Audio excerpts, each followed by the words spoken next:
आप देख रहे हैं देश लाइव, देश की आवाज। नमस्कार दोस्तों, स्वागत है आपका देश लाइव में और आपके साथ मैं हूं आशिमा त्यागी। क्या आपने कभी किसी ऐसे शहर की कल्पना की है जहां खाना मांगना मौत को दावत देना हो, जहां अस्पताल में दवा नहीं, स्कूलों में बच्चे नहीं और मस्जिदों में सन्नाटा पसरा हो, जहां माओ की गोद में दम तोड़ते बच्चे सिर्फ इसलिए मर जाए क्योंकि उनकी सांसों तक को दुश्मन की नजर लग चुकी हो। जी हां, ये कल्पना नहीं है, ये हकीकत है, ये गजा की हकीकत है।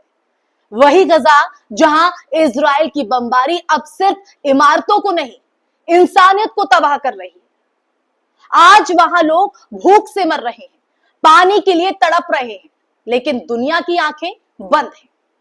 जी हां, और दिल पत्थर हो चुके हैं। इजराइल एक एक करके न सिर्फ इंसानों की जिंदगियां खत्म कर रहा है, बल्कि अगर देखा जाए तो पूरी की पूरी सभ्यता को खामोशी से दफनाने में जुटा है। सड़कों पर पड़े शव, राहत लेने निकले आम नागरिकों पर ड्रोन हमले और चर्चों और मस्जिदों पर भी बम। ये सब क्या किसी लोकतंत्र की सुरक्षा उपाय है या फिर एक राज्य की तरफ से नियोजित नरसंहार? गजा अब सिर्फ एक शहर नहीं है, एक जिंदा कब्रगाह बन चुका है और ये कब्रगाह हमारी चुप्पी से और गहरी होती जा रही है। इसलिए जरूरत है इस पर बात करने की, इस पर चर्चा करने की। आज की तारीख में दोस्तों, अल शिफा अस्पताल से एक भयावह रिपोर्ट आई है। सिर्फ एक दिन में इजरायली हमले में 30 राहत सामग्री मांगने वाले फलस्तीनी नागरिक मारे गए और 60 से ज्यादा घायल हैं।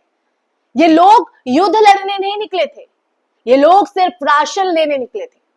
लेकिन इजराइल के लिए कहीं ना कहीं हर फलस्तीनी, चाहे वो बच्चा हो या बूढ़ा, एक सुरक्षा खतरा है।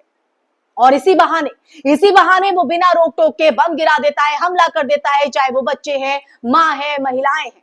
अब तक करीब 900 ऐसे नागरिक मारे जा चुके हैं जो सिर्फ मदद के लिए लाइन में खड़े थे, कतार में खड़े थे। ये एक आंकड़ा नहीं, ये एक सभ्यता के पतन की घोषणा है दोस्तों। ये इंसानियत को मरते देखना है दोस्तों। गजा में अब खाना मांगने पर जान जाती है। अस्पतालों में ना दवा है, ना बिजली है, ऑपरेशन टॉर्च की रोशनी में हो रहे हैं। स्कूल जहां बच्चों की हंसी गूंजती थी, जहां बच्चे पढ़ते थे, अब मलबे में तब्दील हो चुके हैं। बुजुर्ग और औरत नासिर मेडिकल कॉम्प्लेक्स के बाहर सिर्फ और सिर्फ एक कागज पर कहीं ना कहीं पकड़े खड़े हैं। फूड फॉर गजा।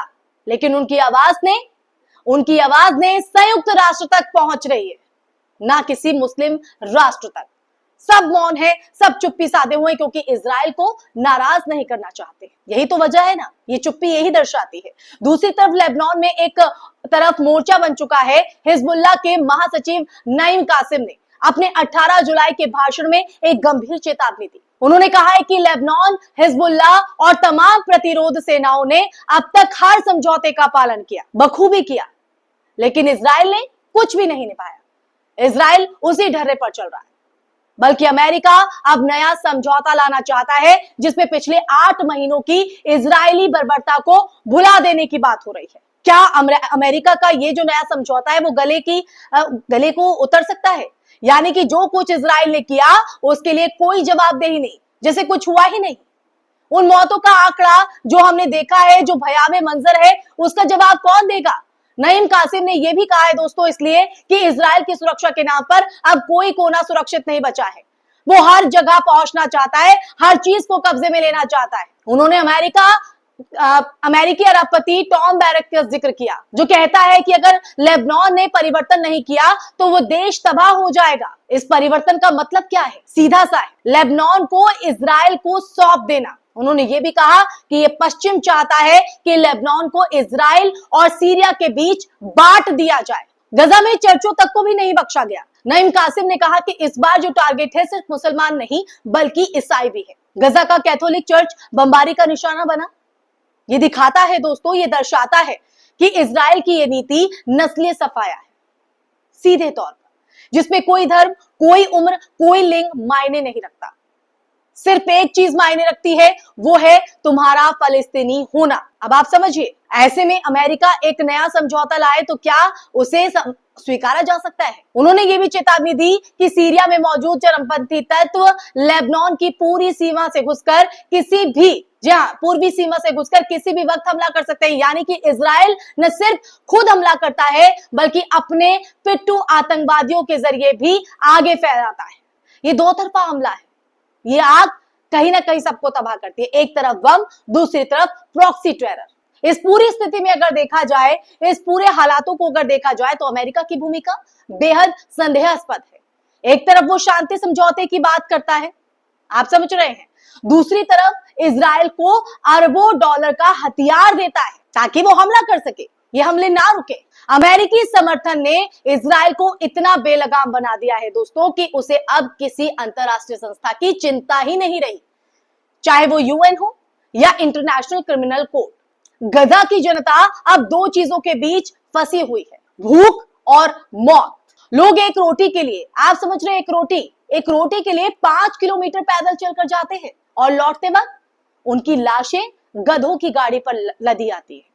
ये दृश्य कोई काल्पनिक हॉरर फिल्म नहीं है बल्कि हकीकत है, सच्चाई है। बच्चों के जिस्म सूख चुके हैं, माओ की आंखें सूनी हैं और दुनिया के नेताओं की बेजुबान जो है कहीं ना कहीं जुबानें सिली हुई हैं, वो चुप्पी साधे हुए हैं। ये कहीं ना कहीं वो दौर है दोस्तों जहां इंसानियत जिंदा लाश बन चुकी है। जी हाँ, जिंदा लाश। हिजबुल्लाह की तरफ से ये साफ कर दिया गया है कि अगर टकराव हुआ तो वो पीछे नहीं हटेंगे। नईम कासिम ने कहा है कि चाहे हमें भारी नुकसान ही क्यों ना हो, भारी तबाही का सामना क्यों ना करना पड़े, लेकिन अगर हम डटे रहे तो उम्मीद की एक खिड़की खुलेगी। उन्होंने कहा है कि हम अपने ईमान और ताकत को नहीं छोड़ेंगे, हथियार इजराइल के हवाले नहीं करेंगे, वो इस जंग में डटकर सामना करेंगे। और दुनिया की मीडिया की बात करें तो दुनिया की मीडिया इस पर चुप है। जो कुछ अल जजीरा, द क्रेडल या इंडिपेंडेंट पत्रकार दिखा रहे हैं वही सच्चाई है दोस्तों, बाकी सब झूठ है, प्रोपेगेंडा है। फलस्तीनी बच्चों की लाशें क्लिक बेट नहीं बनती, इसलिए पश्चिमी मीडिया उन्हें नजरअंदाज कर देता है, अनदेखा कर देता है। लेकिन क्या कैमरे ना दिखाए तो मौतें झूठी हो जाती हैं? आप बताइए। इसलिए आज की जो लड़ाई है सिर्फ एक भूगोल की नहीं, ये नैतिकता की है, ये जंग है इंसानियत बनाम साम्राज्यवाद की। जी हाँ, साम्राज्यवाद की। इजराइल और अमेरिका की चालों को समझने की जरूरत है और साथ ही इस बात को भी कहीं ना कहीं समझने की और महसूस करने की दोस्तों कि फलस्तीन, लेबनान, सीरिया, ये सब एक ही युद्ध के अलग अलग मोर्चे हैं। अगर आज हम गजा के लिए आवाज नहीं उठाते हैं ना दोस्तों, तो कल हमारी आवाज भी कोई नहीं सुनेगा, कोई हमें नहीं समझेगा, कोई हमारे साथ खड़ा नहीं होगा। आज एक लाश गधे की गाड़ी पर लदी दिख रही है, कल यही लाश किसी और देश के मासूम की भी हो सकती है, क्योंकि जुल्म की आग जब फैलती है ना दोस्तों तो सरहदें नहीं देखती, इंसानों को नहीं देखती, धर्म को नहीं देखती। तो इसलिए देश लाइव जो वीडियो लाया है, जो चर्चा लेकर आया है, इसका मकसद बस एक है दोस्तों कि आपको झकझोरना, आपको जगाना, जागरूक करना, ताकि आप चुप ना रहे, ताकि आप शेयर करें, बोले, लड़े इंसानियत के लिए। क्योंकि अगर आपने आज एक लाश को चुपचाप देखा ना और चुपचाप देखकर उसे नजरअंदाज कर दिया, आप मौन रहे, तो यकीन मानिए दोस्तों कल वो लाश आपकी और हमारी भी हो सकती है। फर्क सिर्फ वक्त का होगा, जालिम वही रहेगा। जी हाँ, जालिम वही रहेगा। तो आप सोचिए कि हमें क्या करना चाहिए इंसानियत के लिए। आवाज उठानी चाहिए, उसे अनदेखा करना चाहिए, या फिर बस चुपचाप मौन होकर हमें तमाशबीन बना रहना चाहिए। तो कमेंट बॉक्स में आप अपना जवाब हमारे साथ जरूर साझा कीजिएगा। इसी के साथ इस वीडियो में फिलहाल के बस इतना ही। अगर वीडियो पसंद आई है तो उसे ज्यादा से ज्यादा शेयर कीजिएगा और हमारे चैनल देश लाइव को सब्सक्राइब करना ना भूलिएगा। नमस्कार दोस्तों, जय हिंद।